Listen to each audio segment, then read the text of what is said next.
easily convert into the fund that are known as your current assets.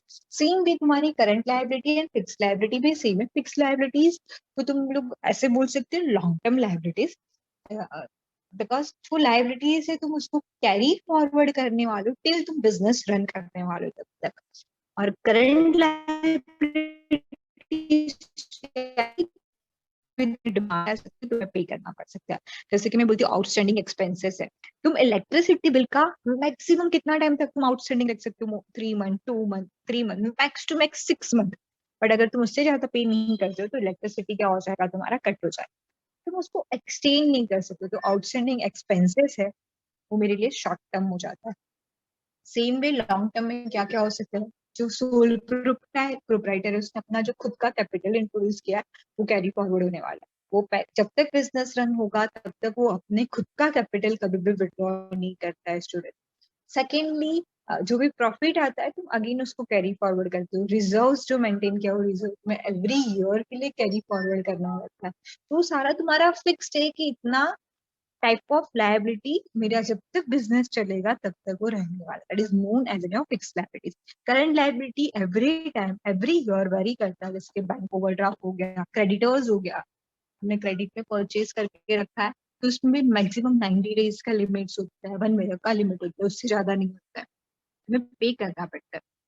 Bills payable भी तुम्हारा short term होता है क्योंकि bills payable जो तुम्हारा बिल ऑफ एक्सचेंज था उसके पीछे तुम्हें पे करना पड़ता है. बिल्स पेबल है, लोन है, ये सारी तुम्हारी टाइप्स ऑफ लाइबिलिटी है. बिकॉज यहाँ इसको तुम लाइबिलिटी भी बोल सकते हो और एप्लीकेशन ऑफ फंड भी बोल सकते हो.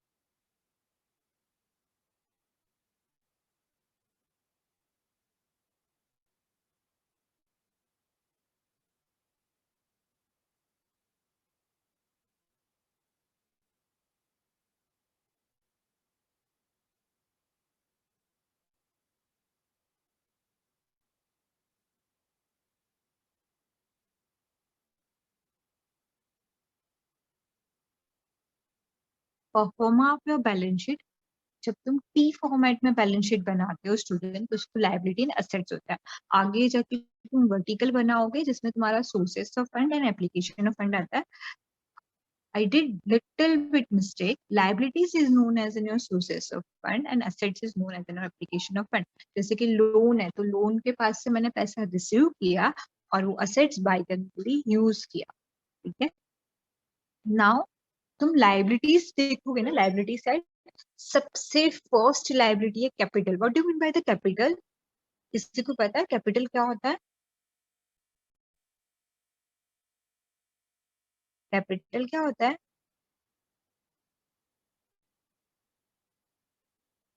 Capital is the entrepreneur's money which he puts in the business at the beginning. शायद मुझे तुम्हारा आवाज थोड़ा ब्रेक होके आ रहा है बट मैं समझ सकती हूँ. यू टोल्ड लाइक दैट कि some money which is introduced by a proprietor in that their enterprise, right? तो इट इज करेक्ट. तुम देखोगे ना तो लायबिलिटी साइड जो फर्स्ट इंफॉर्मेशन दी है ना स्टूडेंट वो है क्या है? कैपिटल. कैपिटल में से उन्होंने क्या माइनस किया है? ड्रॉइंग्स. तो ड्रॉइंग्स क्या होता है? कैपिटल क्या होता है? जो पर्सन जो सोल प्रोप्राइटर का हम बैलेंस शीट बना रहा है तो प्रोप्राइटर ने अपना खुद का पैसा जो बिजनेस में इन्वेस्ट किया है वो कैपिटल है. तो वो पर्टिकुलर बिजनेस के लिए वो लायबिलिटी है. बिकॉज जैसे ही बिजनेस क्लोज होगा वो प्रोप्राइटर अपना पैसा विड्रॉ करे. तो बिजनेस के लिए वो लायबिलिटी काउंट होती है, उसके लिए वो capital as an liability side लिखते हैं. सेम वे उसमें से क्या माइनस किया है ये लोगों ने? ड्रॉइंग्स. तो ये जो तुम्हारी लेफ्ट हैंड साइड है जहाँ पे लिखा है लाइबिलिटीज उसमें लिखा है कैपिटल लेस ड्राइंग्स. तो ये ड्राइंग्स क्या होता है स्टूडेंट?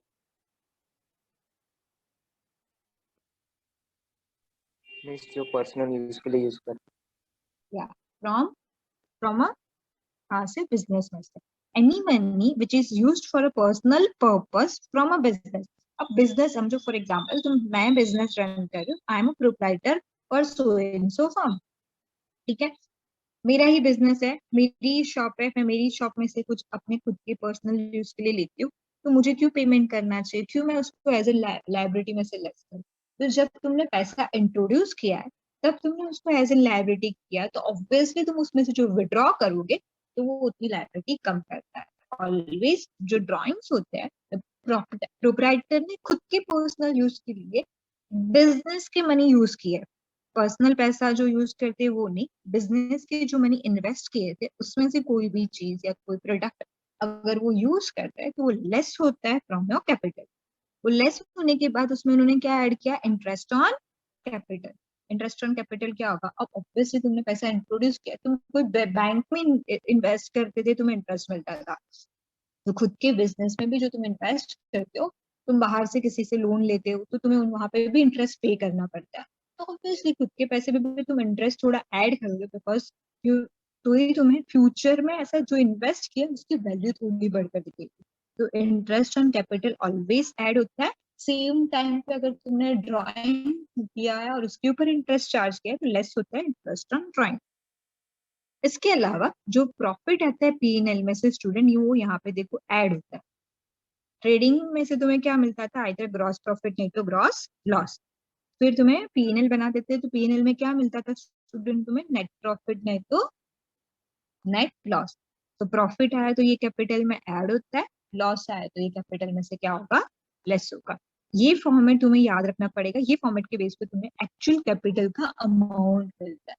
कैपिटल क्या, नॉर्मल एमसीक्यूज में कैलकुलेशन आ सकता है कि कैपिटल उसका एक, फॉर एग्जांपल मिसेस रुपल इसका capital introduce in so business of rupees 10,000, she withdrawn rupees 10 200 as in drawings, interest charge on a capital rupees 5%, interest charge on a drawing 5%. तो calculate the amount of your capital, जैसे छोटे छोटे questions हो सकते हैं। ठीक है, next bank overdraft. Bank overdraft क्या होता है, anyone nose meaning of bank overdraft?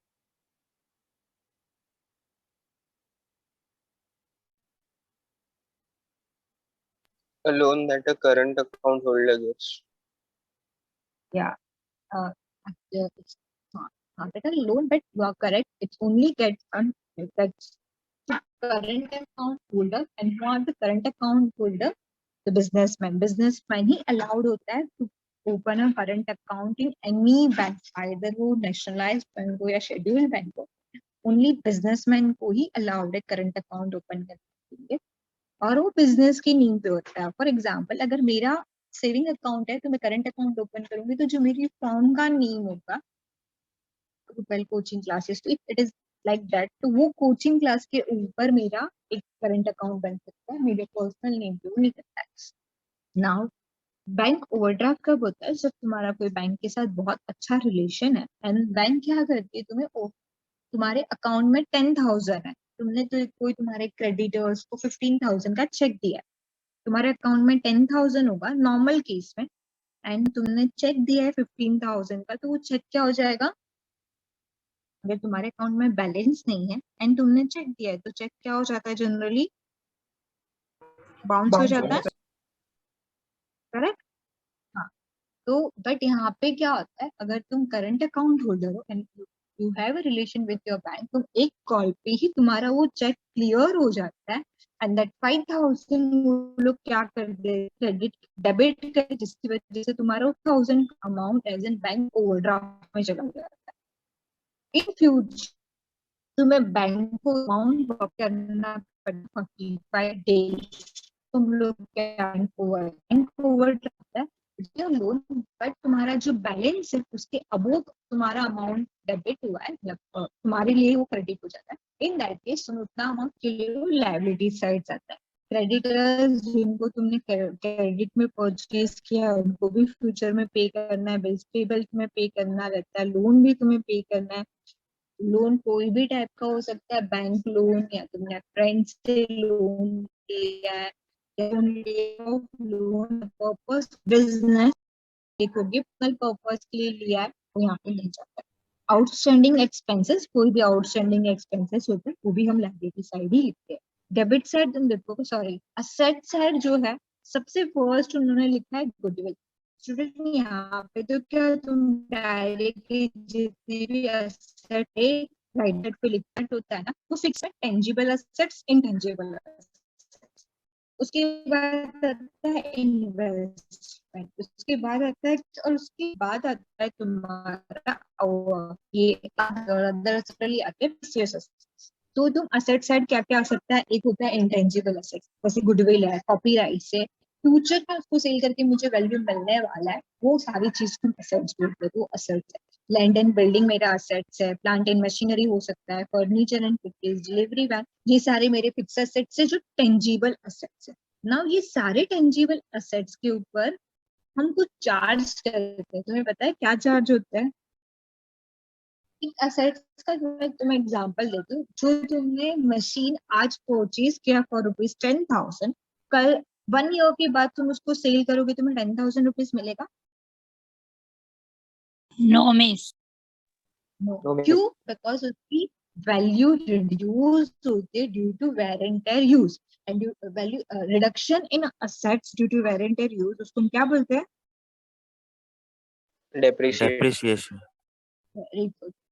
तो जो डेप्रिसिएशन चार्ज होता है वो असेट, अब मैंने क्या बोला, वैल्यू रिड्यूस करता है, तो असेट्स में से वो क्या होता है, ऐड होता है कि लेस होता है? इधर लिखा हुआ है, ये तुम देख सकते हो, क्या लिखा हुआ है, लेस होता है क्या ऐड हो रहा है इधर? लेस हो रहा है Less, ना miss. सारा Less. Yes, miss, less हो रहा. नेक्स्ट लोन गिवन, तो जो तुम्हारा लोन गिवन है, मतलब तुमने किसी और को लोन दिया है, तो फ्यूचर में तुम्हें रिसीवेबल है, उसके लिए वो असेट साइड आता है।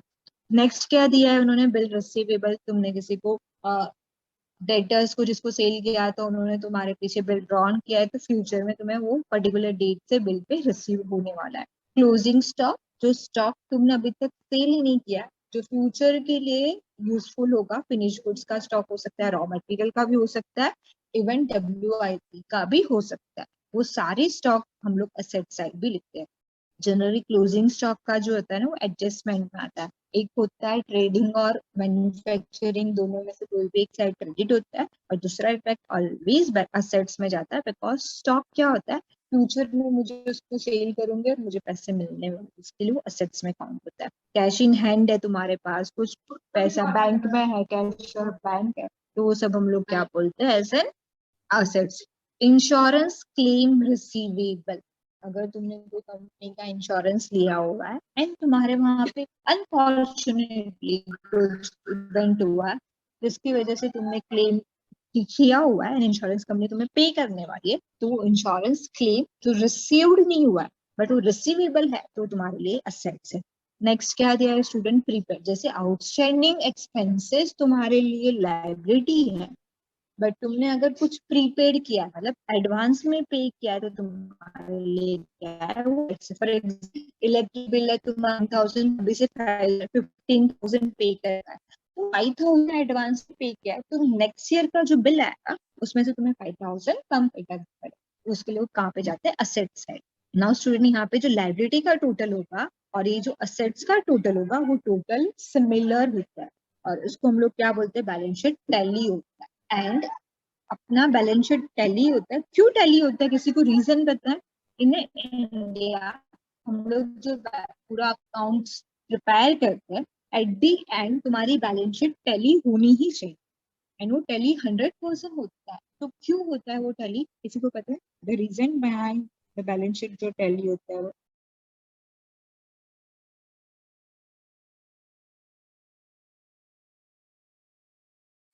Because in India we use double interest system.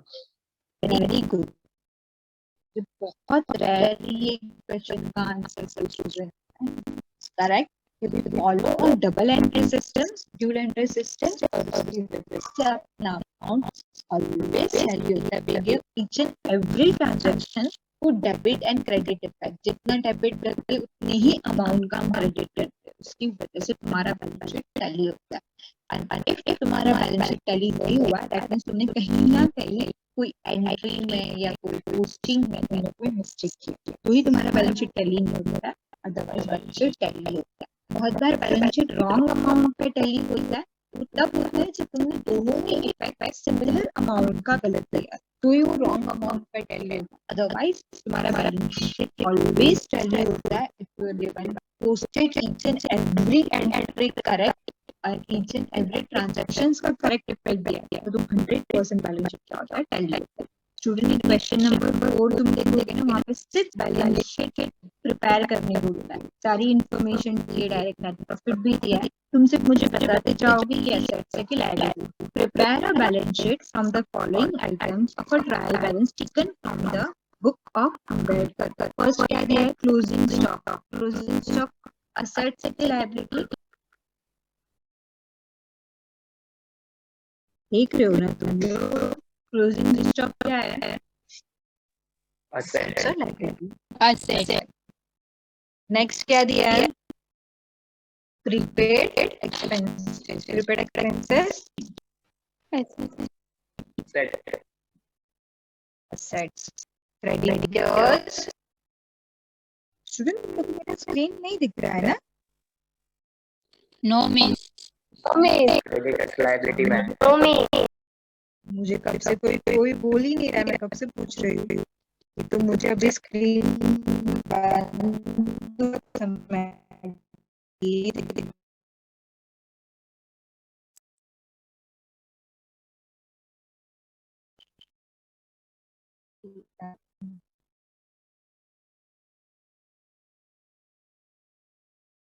Question बोल रही थी मैं, fourth question. Prepaid expenses, $500 assets, creditors, liability, okay, good. Plant and machinery, asset, furniture and fixture, asset, land,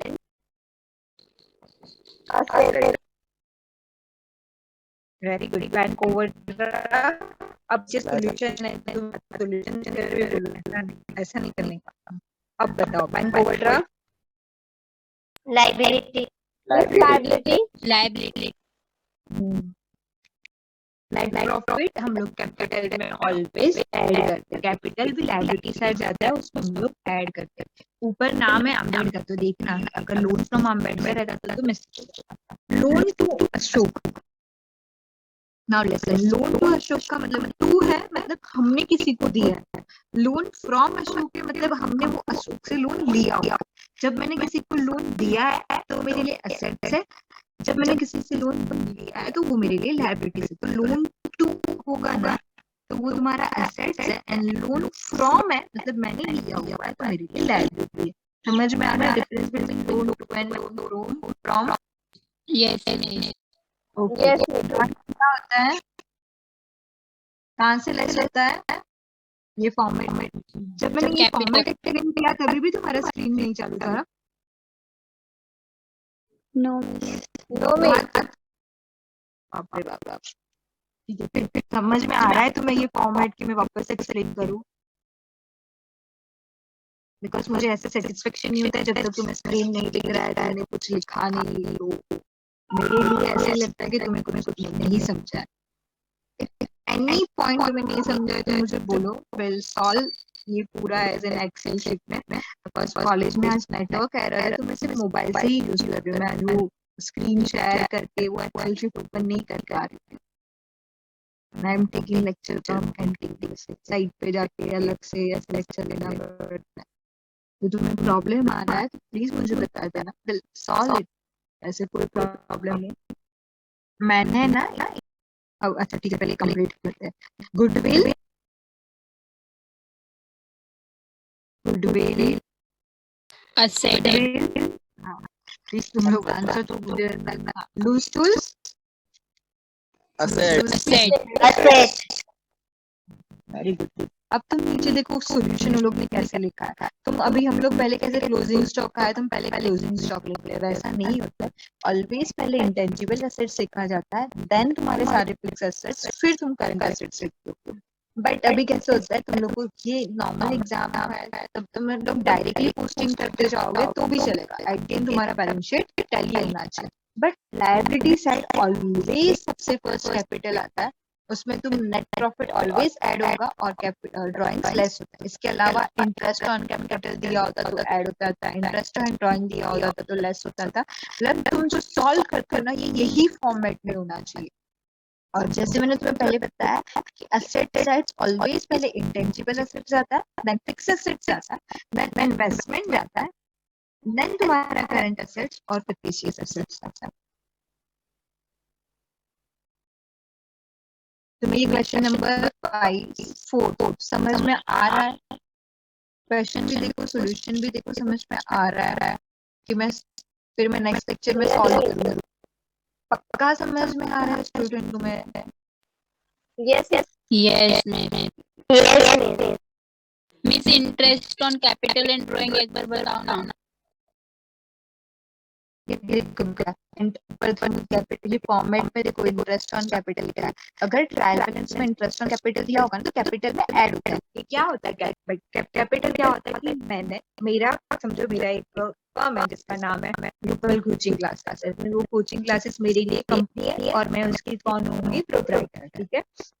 now जो पैसा मैंने इन्वेस्ट किया है वो कोचिंग क्लास प्रोड्यूस करने के पीछे, फॉर एग्जांपल 10,000 मैंने इन्वेस्ट किया, तो 10,000 मेरे लिए कैपिटल है।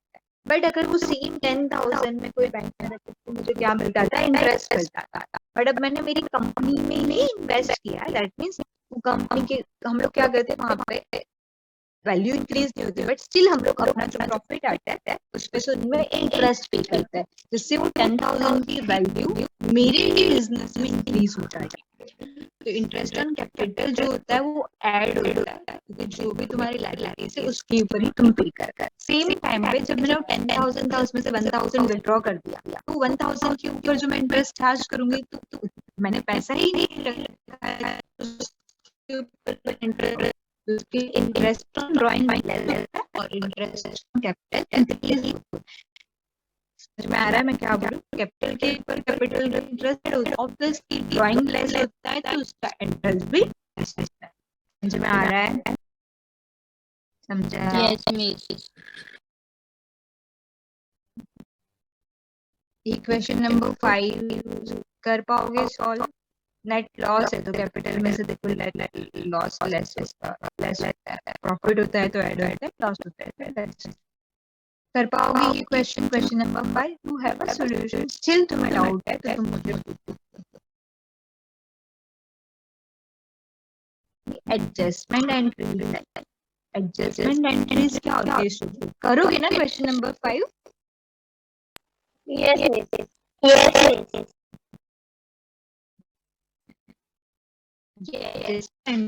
मैं एडजस्टमेंट एंट्री से पहले ना एडजस्टमेंट एंट्रीज में बता ही देती हूँ, फिर उसके बाद मैंने तुम्हें ग्रुप में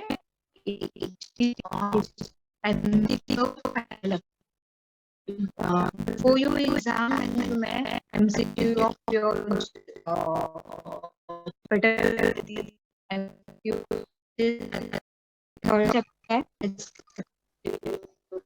मेरी वॉइस ब्रेक हो रही है। मैंने तुम्हें ग्रुप में ना बेटा MCQ शेयर किया, मिला है तुम लोगों को MCQ? वो जो MCQ स्टूडेंट वो सिर्फ और सिर्फ यही चैप्टर का है, that is your final account of the manufacturing sole proprietorship. ठीक है। इसके पहले स्टूडेंट मैंने तुम्हें MCQ कैपिटल एंड रेवेन्यू का दिया था, MCQ हायर परचेज दिया था, मैंने तुम्हें लिखाया था हैंड रिटन, याद है इंटरनल एग्जाम के टाइम पे? है तुम लोगों के पास वो? Yes, miss. Yes, miss. Questions और ये क्वेश्चंस टोटल कितने चैप्टर्स के MCQ तुम्हारे पास हुए? 3 चैप्टर का हुआ। हाँ, तो अभी और एक चैप्टर बाकी है मुझे सिखाना। उसके अलावा श्रद्धा मैम ने तुम्हें जो इन्वेंटरी वैल्यूएशन सिखाया है तो मैं तुम्हें उसके भी MCQs आज शेयर कर देती हूँ, तो तुम्हारे पास टोटल 4 चैप्टर का हो जाएगा। फिर जैसे मैं डिपार्टमेंटल फाइनल अकाउंट सिखाऊंगी वैसे ही मैं तुम्हें उसका भी MCQ शेयर कर दूंगी। तो स्टूडेंट पहले क्या करो, थोड़ा क्वेश्चंस की थ्योरी देखते जाओ। जैसे कि कोई भी सब्जेक्ट का मैं बोलूँ तो जैसे फाइनेंशियल अकाउंटिंग है, कॉस्टिंग है, फाइनेंशियल मैनेजमेंट में जितने प्रैक्टिकल सब्जेक्ट्स है ना, उसका आई नो कि तुम्हें प्रैक्टिकल करना, प्रैक्टिकल सॉल्व करना बहुत अच्छा लगता है, and because of that only तुम लोग ने ये बैठ किया है। तो स्टूडेंट फिलहाल ऑनलाइन एग्जाम है तो तुम्हें थियोरेटिकल नॉलेज होना बहुत जरूरी है। इसके लिए मैं तुम्हें सम सॉल्व करने से ज्यादा तुम्हें थियोरेटिकल नॉलेज दे रही है, इसका मीनिंग क्या होता है और